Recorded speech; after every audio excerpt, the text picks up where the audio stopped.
François Omril, bonjour. Bonjour. Merci d'être avec nous. Présidente de la CFE-CGC, les cadres. Vous étiez dans la rue hier. Tout à fait, oui. Vous allez retourner dans la rue le 31. Bien sûr, la CFE-CGC a signé le communiqué de l'intersyndicale hier et on y retournera le 31. Et il suffit de voir les commentaires de mes collègues des sections, des syndicats, les commentaires enthousiastes mobilisés pour y retourner le 31 pour comprendre qu'on sera très présent. Alors le 31, n'est-ce pas trop tard? Parce que j'entends des voix, il y a certains représentants syndicaux qui disent hier, c'était le 19, le 31 c'est seulement dans 12 jours, la réforme des retraites sera présentée en Conseil des ministres lundi, le 23, et on attend le 31 pour manifester à nouveau. Pourquoi ce délai ? Écoutez, le délai importe peu en fait. Ce qui compte, c'est d'inscrire le mouvement dans la durée et donc ne pas épuiser les forces de nos militants, pour qui c'est coûteux de se mobiliser, pour certains. Donc, on a été aussi attentif à cela. Et puis, la manifestation dans la rue, c'est pas le seul moyen d'exprimer notre opposition à ce projet. Il y a cette pétition, ça n'est pas anecdotique, qui a dépassé les 600 000 signatures, qui va aller aussi vers le million, et dont on va faire la promotion toute cette semaine. Oui, mais une pétition, ça sert à quoi? Une pétition, oui, ça sert à faire remonter la colère d'une partie de la population, mais c'est tout.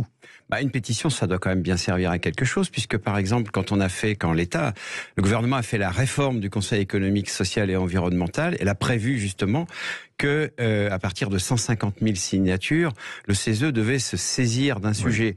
Donc aujourd'hui, c'est un moyen d'expression pour la population. À quoi sert le CESE? Vous savez bien, à quoi sert-il?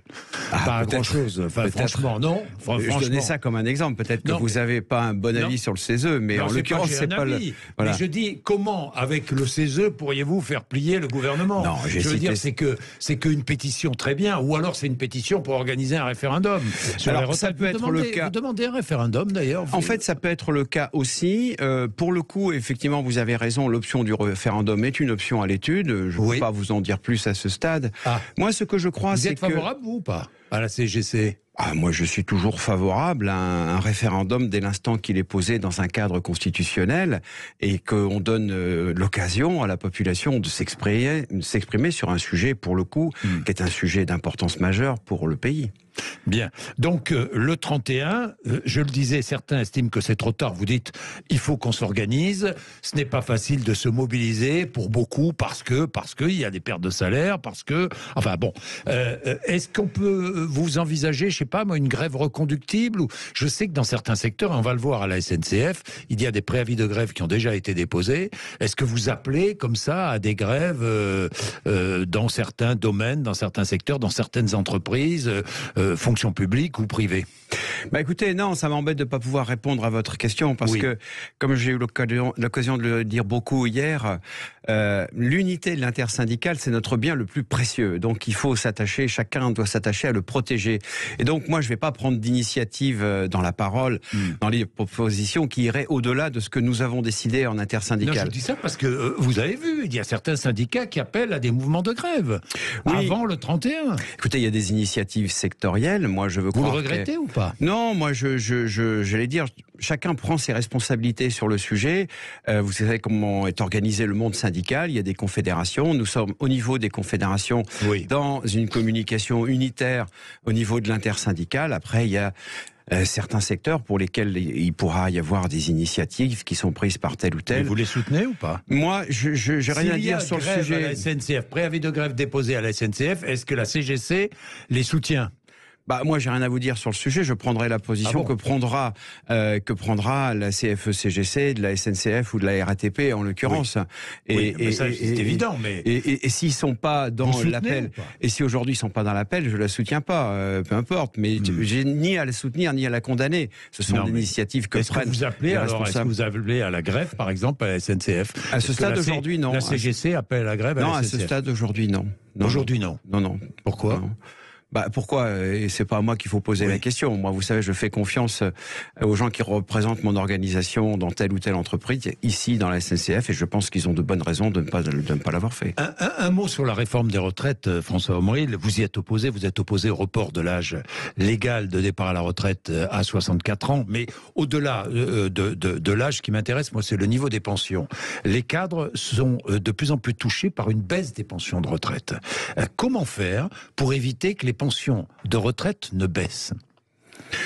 Vous savez, la baisse tendancielle des pensions, elle est inscrite dans les réformes qui ont été déjà passées. Oui. Quand on regarde les chiffres et qu'on parle un peu à la moyenne, on a une baisse tendancielle dans les 10 prochaines années qui est de l'ordre de 20%. Alors comment faire pour éviter cette baisse? C'est déjà inscrit. Alors il faut savoir aussi, parce que c'est assez peu commenté, que dans le système de retraite français, il y a une part importante de solidarité. Ce que je crois est une très bonne chose. Ce qui, je crois aussi, renforce le système, même s'il est un peu imparfait au bord du système. Et au passage, on y travaille au quotidien quasiment pour essayer d'améliorer ça. Il y a un tiers de solidarité. Sur les 28,12% de cotisation globale, il y a un tiers qui va à la solidarité, qui est une solidarité intrafamiliale, mais aussi intercatégorielle. C'est ce qui permet de faire que ceux qui prennent leur retraite avec un niveau de pension plus élevé, tout simplement parce qu'ils ont plus cotisé, il y en a une partie qui va vers ceux qui ont cotisé un petit peu moins. Moi, je trouve que c'est bien, c'est ça aussi la France. Et c'est pour ça que je suis très en colère contre le gouvernement qui prend cette mesure, qui est une mesure pour le coup très injuste, parce que elle n'est pas basée sur le principe de solidarité, bien au contraire. Elle touche des populations particulières de façon très injuste. Oui, mais vous ne répondez pas à ma question. Que faire pour éviter que les pensions de retraite ne baissent dans les années qui viennent? Que faire? Alors certains disent, et je l'ai entendu, j'ai entendu à la France Insoumise par exemple, il faut faire payer plus ceux qui gagnent plus.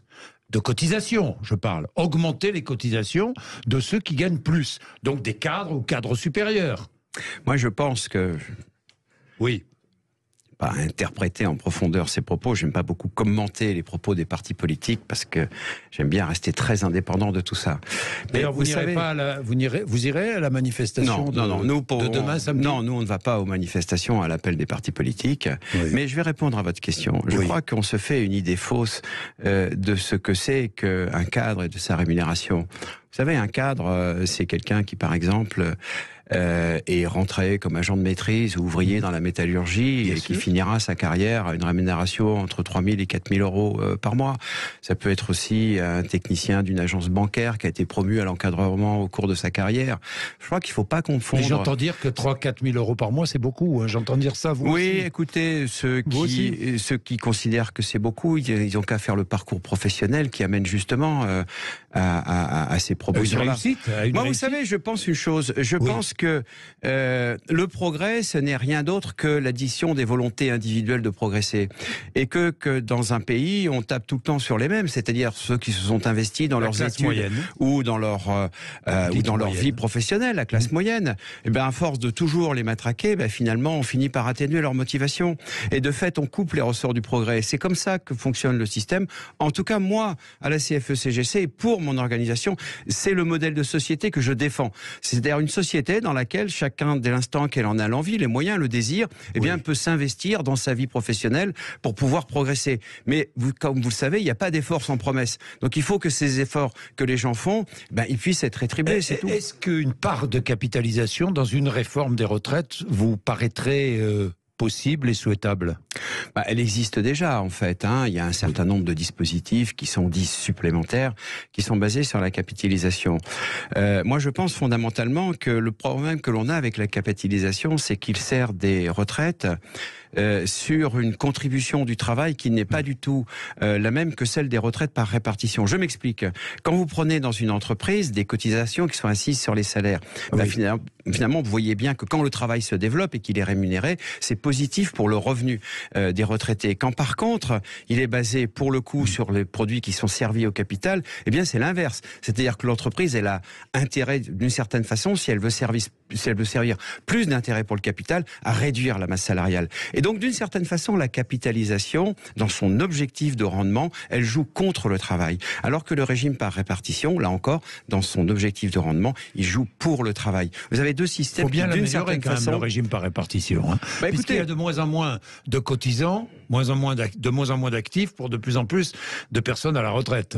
Il faut toujours travailler à améliorer le système. Je pense qu'aujourd'hui, le système français n'est pas si mauvais que ça, puisque c'est justement ce qu'on nous reproche. J'entendais encore ce matin quelqu'un qui disait, un de vos collègues, qui disait, vous vous rendez compte, en France, les retraites, c'est 14% du PIB, en Allemagne, c'est 10%. Donc c'est quoi l'objectif ? L'objectif, c'est de continuer à baisser les revenus tendanciels des retraités, de façon à avoir finalement un taux de retraités pauvres à peu près équivalent à celui de l'Allemagne.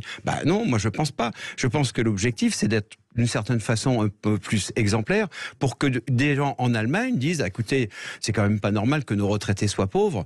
Et à l'exemple de la France, nous pourrons peut-être faire des efforts de répartition de la valeur économique qui irait un peu plus vers le travail. Alors, deux choses, François Omril. J'ai une dernière question. Ensuite, nous prendrons Sylvain, qui est dans le Cantal, qui veut intervenir. Vous savez que les auditeurs sont prioritaires ici. Si le gouvernement fait des avancées, parce que j'ai vu que le ministre du Travail et d'autres membres du gouvernement sont prêts à dire on va faire évoluer le texte à l'Assemblée nationale lors de la discussion.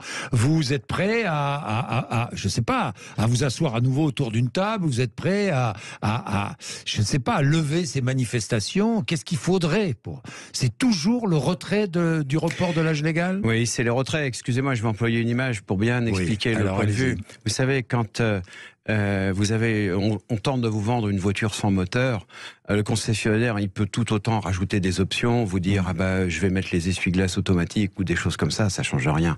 La voiture, elle peut pas démarrer. Donc le problème qu'on a, c'est ça. Si vous voulez, le décalage de l'âge, pour le coup, n'est pas accepté. Donc vous demandez toujours le retrait. Oui, bien sûr. Et quoi qu'il arrive, quelles que soient les propositions gouvernementales, vous continuerez à demander le retrait. Oui, il faut que le gouvernement retire dans ce projet le décalage de l'âge. Et moi, je le répète, je suis disponible dès le lendemain pour discuter avec le gouvernement sur tout un tas de sujets qu'on a d'ailleurs déjà mis sur la table et qui procurent des ressources supplémentaires au régime, comme, on en a déjà parlé, le taux d'emploi des seniors.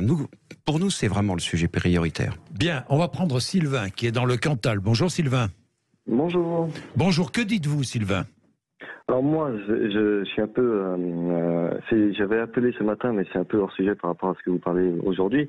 Moi, c'était par rapport aux grèves dont je parlais, donc celle qui s'est menée hier, et les prochaines qui sont prévues. Oui. Donc moi, j'avais une question à poser au syndicat. Alors, ça ne concerne pas forcément votre invité aujourd'hui. Si, parce qu'il est président le principal syndicat de cadres, et un syndicat extrêmement représentatif en France, hein. D'accord, mais bon, apparemment, il ne veut pas aller aux manifestations. Donc, c'est pour ça que je disais ça. Il ne veut pas aller aux manifestations, sauf les manifestations organisées par l'intersyndicale. D'accord. Donc, du coup, en fait, je voudrais que les syndicats se posent un peu la question par rapport au moment où ils organisent leurs manifestations. Ils le font toujours en semaine, donc bien sûr, il faut ne pas travailler un jour. Tout le monde n'a pas forcément envie de rater une journée de travail pour des questions financières, pour des questions de responsabilité aussi. Et en plus, c'est toujours pour bloquer les gens. On peut prendre l'exemple des grèves de la SNCF au moment des fêtes de Noël. Qui est quand même, je suis pas contre les grèves, mais il faut quand même choisir les moments en fait. Et de choisir des moments en semaine ou à des périodes importantes, ça se retourne contre eux. Je trouve que c'est du coup les gens se disent il y a des grèves, oui mais ça nous bloque tous. Pourquoi ils n'essayent pas d'organiser des grèves le dimanche, tout simplement parce que les gens sont beaucoup plus disponibles. Et oui, plutôt le dimanche, parce que le samedi, il y a beaucoup de gens qui travaillent aussi. Mais les dimanches, alors tout le monde ne viendra pas, hein, on ne peut pas contenter tout le monde, je le sais, mais il y aurait sûrement une plus forte mobilisation, les gens seront plus disponibles, et bien sûr pas faire des grèves tous les dimanches, parce que tout le monde n'a pas envie de faire des grèves les dimanches. Voilà, c'est une bonne question, je sais qu'elle revient souvent. Pourquoi ne pas organiser manifestation et grève le dimanche, François Omril ? Alors, les manifestations le week-end, le samedi ou le dimanche, il y en a déjà eu en 2020, dans le cours des manifestations de l'ancien projet de réforme. Mais là, c'est pas prévu, parce que le 31, c'est un mardi. C'est pas prévu pour le moment, mais c'est pas exclu. Voilà, ça je peux vous le dire. Et puis un petit mot quand même. Un petit mot quand même. Oui, c'est bon à savoir. Donc après le 31, ce sera un dimanche, quoi. Je sais pas, je peux pas vous le dire. Non, je ne le sais pas moi-même. Je ne le sais pas moi-même. Mais ça fait partie des options, bien sûr. Mais je voudrais revenir sur le mouvement social qu'il y a eu à la SNCF avant Noël et rappeler quand même qu'il n'était pas à l'initiative des syndicats, mais il était à l'initiative d'un collectif rassemblé sur Facebook. Et que pour sortir de la grève, la direction, elle a eu vite fait de rappeler les syndicats, ce qu'elle ne voulait pas faire avant. Elle a rappelé les organisations syndicales, et en 2 jours, on est sorti du conflit. Donc ça, c'est pas inintéressant aussi à examiner sur le rôle mobilisateur, évidemment, mais aussi sur le rôle nécessaire des organisations syndicales à sortir d'un conflit. Bien, merci Sylvain, merci à vous François Emeril d'être venu nous voir. Vous voulez réagir, 0826 300 300. Là, nous allons passer à la SNCF, puisque dans un instant, j'aurai le secrétaire général adjoint de l'UNSA, qui est le 2e syndicat le plus représenté à la SNCF. À tout de suite, 10h46.